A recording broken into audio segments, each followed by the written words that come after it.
नमस्कार दोस्तों, नए साल के जश्न के साथ ही देश तैयार हो रहा है साल 2021 के सबसे बड़े सियासी दंगल के लिए। बिहार की रोचक चुनावी जंग के बाद लोगों को अब पूर्वी भारत के मजबूत किले पश्चिम बंगाल में भी रोचक मुकाबले की उम्मीद है। एक तरफ ममता बनर्जी केंद्र की एनडीए सरकार के खिलाफ मजबूती से मोर्चाबंदी में जुटी हैं, तो वहीं भाजपा ममता के किले में एक एक कर सींग लगाकर अपनी सेना मजबूत कर रही है। चुनाव की आहट के साथ टीएमसी के कई नेता ममता का साथ छोड़कर बीजेपी के खेमे में आ गए हैं, जिससे बड़ी सियासी उठापटक की अटकलें तेज हो गई है। कभी लेफ्ट और कांग्रेस का गढ़ रहा बंगाल पिछले एक दशक से ममता बनर्जी का अवैध सियासी किला बना हुआ है, लेकिन पिछले 2 साल में भाजपा ने ममता के इस मजबूत किले में ज़बरदस्त सिंगमारी की है।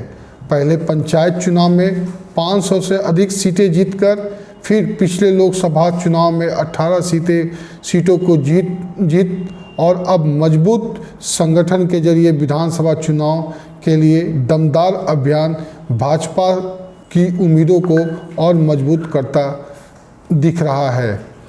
बंगाल में भाजपा को लेकर सियासी अटकलें यूं ही नहीं मजबूत हुई हैं। पिछले साल हुए लोकसभा चुनाव के नतीजों को अगर विधानसभा सीटवार देखा जाए तो बड़े बदलाव के संकेत मिल रहे हैं। इस चुनाव में भाजपा ने लेफ्ट और कांग्रेस को पीछे छोड़कर राज्य के सियासी परिदृश्य में खुद को फ्रंट सीट पर काबिज कर लिया है। बंगाल का यह वोटिंग पैटर्न राज्य के बदलते सियासी सीन के बारे में काफ़ी कुछ कहता है। वैसे तो लोकसभा और विधानसभा के चुनाव में मुद्दे और सियासी सीन अलग होते हैं, लेकिन राज्य के सबसे लेटेस्ट चुनाव का वोटिंग पैटर्न अहमियत तो रखता ही है। 2019 में लोकसभा चुनाव में राज्य की 42 सीटों में से भाजपा ने 48 सीटों पर जीतकर सबको चौंका दिया था। भाजपा के पिछले चुनाव की तुलना में सीधे 16 सीटों का फायदा हुआ, जबकि ममता बनर्जी की टीएमसी को 34 से घटकर 22 सीटों पर आ गई। कांग्रेस को सिर्फ 2 सीटें मिली और लेफ्ट फ्रंट का तो खाता भी नहीं खुला। भाजपा को करीब 41% वोट मिले, जबकि टीएमसी सिर्फ 3% ज़्यादा वोट प्राप्त कर सकी। भाजपा का वोट शेयर अगर की बात करें तो 22% बढ़ गया है इस चुनाव में। वहीं कांग्रेस को सिर्फ 5.67% वोट और लेफ्ट को 6.34% वोट मिले। अगर हम 2019 के लोकसभा चुनाव के बंगाल के इस नतीजे को विधानसभावार देखा जाए तो सियासी सीन काफ़ी अलग नज़र आता है।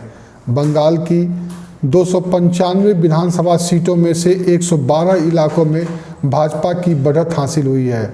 वहीं तृणमूल कांग्रेस की 164 विधानसभा इलाकों में आगे रही है। कांग्रेस 9 विधानसभा सीटों पर बढ़त के साथ दिखी, लेकिन लेफ्ट पार्टियों का कहीं भी नामो निशान नहीं दिखा। यानी एक भी सीट ऐसी नहीं थी जहां लेफ्ट को बढ़त मिलती दिख रही हो। 2019 के चुनाव में भाजपा बंगाल में जीत किसी एक इलाके में सिमटी नहीं रही, बल्कि अधिकांश इलाकों में भाजपा ने दमदार प्रदर्शन किया। खासकर बंगाल के उत्तरी और पश्चिमी इलाके में ज़बरदस्त बढ़त हासिल की। नॉर्थ बंगाल की 8 में से 7 सीटें भाजपा के खाते में गई, जबकि 1 सीट कांग्रेस के खाते में। यहाँ तृणमूल का खाता तक नहीं खुला। पश्चिमी इलाकों में 5 में से 2 सीटें, राज बंगाल की 8 में से 5 सीटें और साउथ बंगाल की 10 में से 3 सीटें जीतने में भाजपा सफल रही। तो गंगा के तराई क्षेत्रों की सीटें हुगली पर भी जीत का परचम भाजपा का ही फहराया गया। पश्चिम बंगाल में 2021 के विधानसभा चुनाव के नतीजे काफ़ी अलग रहे थे। 2011 सीटों पर तृणमूल कांग्रेस इस चुनाव में जीती थी और ममता बनर्जी दमदार जीत के साथ सत्ता में आई थी, जबकि कांग्रेस को 44 सीटें मिली थी। लेफ्ट फ्रंट की सीपीएम को 26 सीटों पर जीत मिली थी और भाजपा सिर्फ 3 सीटें जीती थी।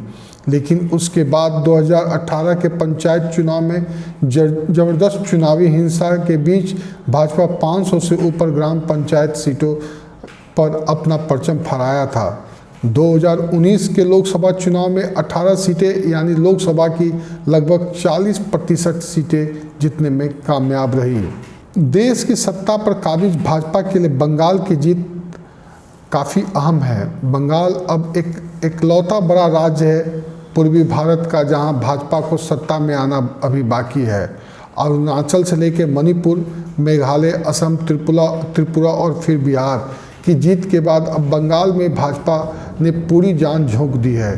भाजपा ने लेफ्ट के गढ़ त्रिपुरा में भी सत्ता पर कब्जा कर असंभव सी सियासी कामयाबी दिखाई थी।